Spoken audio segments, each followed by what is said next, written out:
how to manage auto download using mobile data on WhatsApp. Hello guys, in today's video I'm gonna show you how to manage auto download using mobile data on WhatsApp. First thing, go to WhatsApp and here we'll find these 3 points in the top corner. Click on it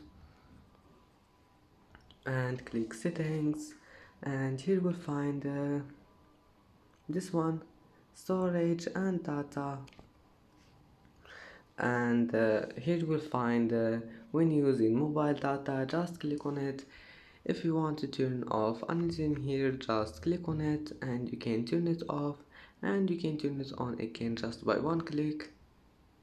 And that's it for today's video.